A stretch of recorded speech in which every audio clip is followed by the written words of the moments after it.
Mabuti. So, basahin ang ibig sabihin ng pamagat. Dito nakasaan ang pinakapagsan ng kwento. So, sa pamagat ng kwento, o ang pamagat ay dito nakasaan ang pinakapagsa o ang paksa ng isang kwento. At ang tauhan, sa bahaging ito, iniisa siya ang mga nasina sa kwento.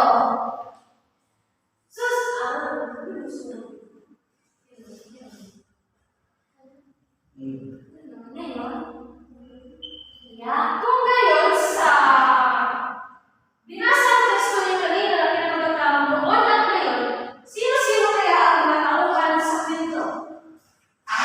Leia. Si Maria, Carla at Rico po. Magaling at sagot po. Sa pangyayari naman, ano ang ibig sabihin? Basahin? Basa? Tagpuan mo ka. Sa tagpuan, ano kaya ang ibig sabihin ng tagpuan? Pakibasa. Let's see. Pinapakita kung saan ang pinangyayarihan ng mga kaganapan sa mundo. So sa kwentong binasa mo kanina, saan ang tagpuan sa kwentong pinagmagandang noon at ngayon? Let's see. Sa kanilang sala. Okay. Tama ba ang sagot ni Letsi? Opo! Sa pangyayari naman, pakibasa latero ay Rachel. Dito ibinibigay ang mga pangyayari sa kwento. Salamat. At dumako tayo sa aral o sa aral ng kwento inyong binasa. Ano ang ibig sabihin kayo ng aral? Basahin. Dito ibinahagi ang natutunan sa kwentong binasa. So sa binasa ninyo kanina, ano ang natutunan ninyo sa kwento? Si Jim? Malaki na po ang pagkakaiba ng panahon natin noon at panahon natin ngayon. Magaling. Para pagkalan ninyo yung mga sarili. May natutunan ba kayo sa ating tinatalakay ngayon? Opo! Okay, mabuti naman. Bago tayo magkakaroon ng isang gawain naman, gusto kong sagutan niyo muna ang aking mga tanong. Ano-ano ang bahagi ng barakas? Leia.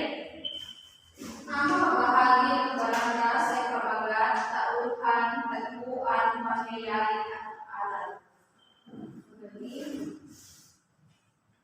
Pangalawa, ano ang ibig sabihin ng pamagat? Ryan. Dito po nakasaan ang pinakapagsan ng kwento.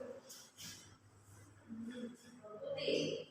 At pangatlo, dito ay binabahagi ang natutunan sa kwentong binasa. Justin. Ito po ay ang aral. Magaling. Natutunan talaga kayo sa atin pag pinag-aaralan na yun. So ano naman ang ibig sabihin ng tauhan?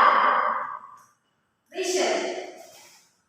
Sa bahaging ng karanasan tauhan ko ay inisa-isa ang mga nasiganap sa kwento.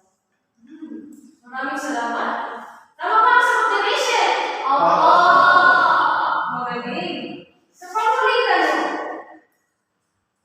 ano naman ang tagpuan?